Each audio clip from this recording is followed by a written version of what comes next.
this was not the talk which I planned to give.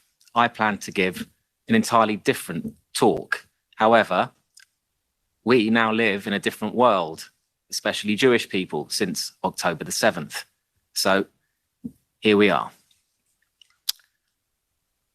I want to talk about the most dangerous image in the world. There is a poster which is so dangerous that people all over the world have been frantically removing it as soon as it appears. You may have unwittingly walked past one of these posters. I did on the way to a conference. You might wonder what kind of terrible image might provoke such a visceral reaction in people. Is it an image which is so terrible that it can harm impressionable minds, or maybe it incites violence?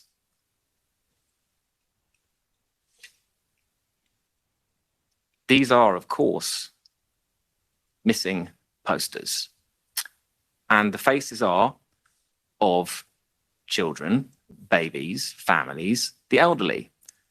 This is the photo of the one which I walked past, while other posters around it remained untouched. You probably have images, much like these ones, in your phones. They are normal people. And that's why these images are so dangerous, because it humanizes Jewish people. And in the face of a campaign of dehumanization, a missing poster of a Jewish person looking entirely normal is like kryptonite. As an Israeli said to me after October the 7th, the day after, he said, "Hamas don't see us as humans." And shortly after, I found out that there are many people across the Western world who also don't see us as humans, hence the missing posters. I even made a TikTok video which went semi-viral about these missing posters, and that got mass reported and removed. So the story of the missing posters also went missing. Another troubling aspect of this is how institutions are failing us. Here is not just dehumanization, but a public display of hate. Just let that sink in for a minute. Twice in the UK, the police have been filmed removing posters as well. And I saw footage from Germany too. Amnesty officials were caught doing the same in Italy.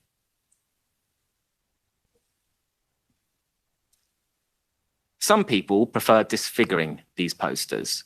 I've seen some very upsetting images of children with feces on the posters, an image of a child who it transpired had been tortured and murdered by Hamas with horns drawn on his image. That's right, like medieval anti-Semitism. Another person was filmed writing colonizer on the poster of a baby. The reason that people write colonizer and occupier on the images of children and babies and families and Hitler moustaches on toddlers, Hitler being the secular Satan for them, is that it's the most evil thing that they can think of. That's how they're dehumanizing these families once again. And so they're making babies, Jewish babies, into the concept of evil. And that is the story of anti-Semitism. The Jews become the Jews, a concept symbolizing all that is evil. And so the most dangerous image in the world is a normal Jewish face. In the anti-Semitic mind, there is a hierarchy. And on the same lamppost, you can have a missing dog poster staying up, and on the other side of that very same lamppost, the face of a Jewish missing person is removed. In other words, the Jewish person is seen less than an animal. The Nazis, of course, had a word for this. This was subhuman.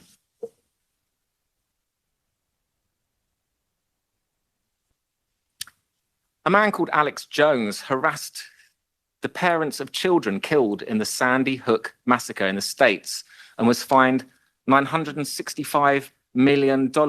And it seems that globally, people have turned into some kind of Alex Jones figure, not believing the news reports about what they've seen, not believing the massacre, not believing the rapes, saying, well, I know I've seen the body of a toddler, but I haven't seen the toddler being killed. I haven't seen the footage. Why can't they just accept that people have been kidnapped and other people are concerned?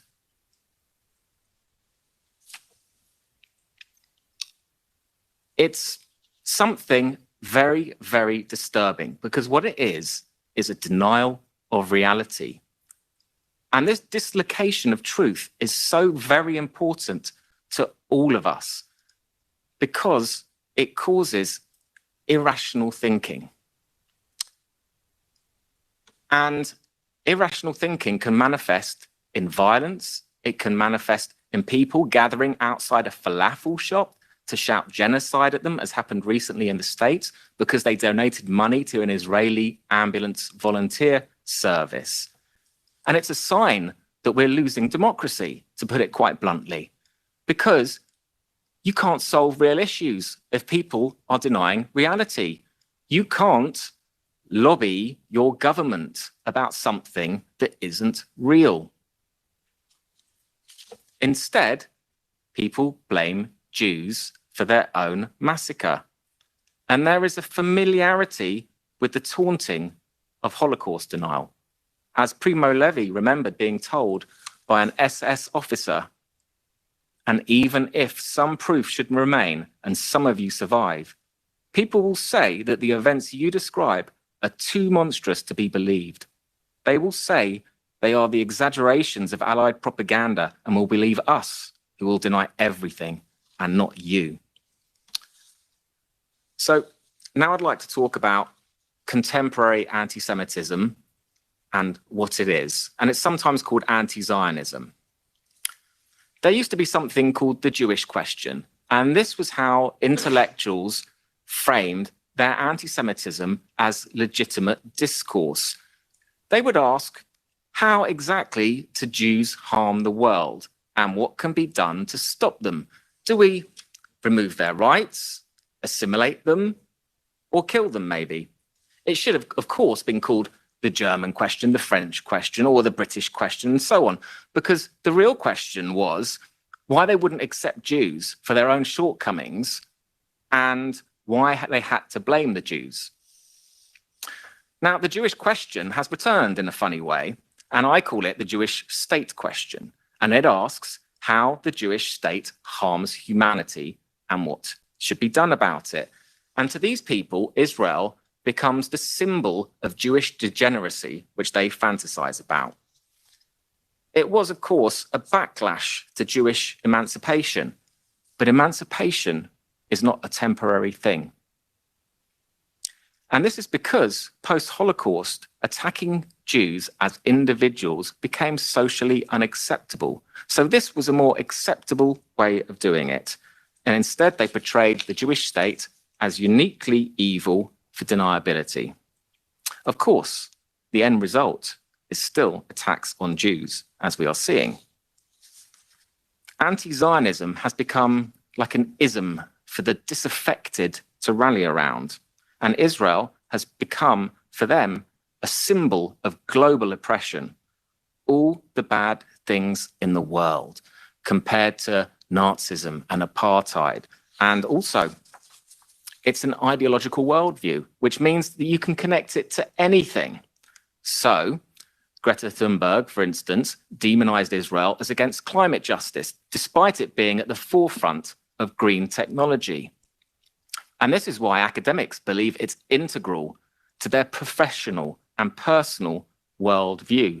People define themselves in opposition to it, like people used to define their religion in opposition to Jews. Then they defined their race in opposition to Jews. And now they define their politics in opposition to Jews. It's a multi-layered structure, and it's always the latest trend. Some people, as we saw with the American Ivy State University presidents, accept demonizing falsehoods about Israel and Jews without question. And when asked if genocide of Jews was allowed on their campuses, there was but. There was context. And this is where we are right now. These norms and this discourse is now acceptable, and going against it can feel like swimming against the tide and can be a risk to some people.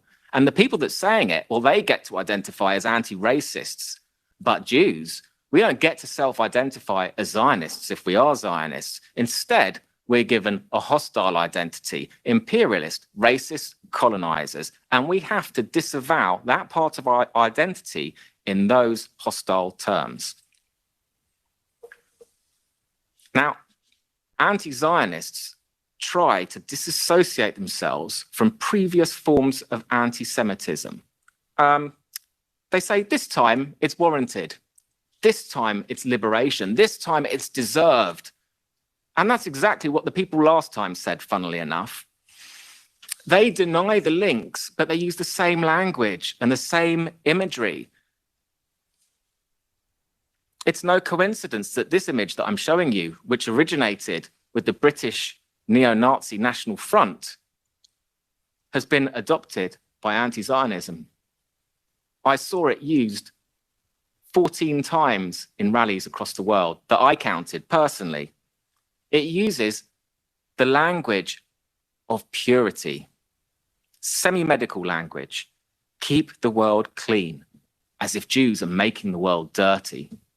And this takes me back to being at school and being called Dirty Jew. And there it is in a picture about a country, the only Jewish country in the world. This is why the far right all over the world have readopted anti-Zionism. And I'll explain later why it's a readoption. They've seen how powerful it is and that it's a really good vehicle for hate, which is socially acceptable. And so you can see that from Italian fascists to the Polish anti-vax march, where the killing of Jews was called for, to the American neo-Nazi Andrew Anglin, who writes the Daily Stormer. He was banned from X, formerly Twitter, and his first tweet back, it wasn't Jews, it was Zionists. And so Israel, in a secular Western society, becomes the new devil.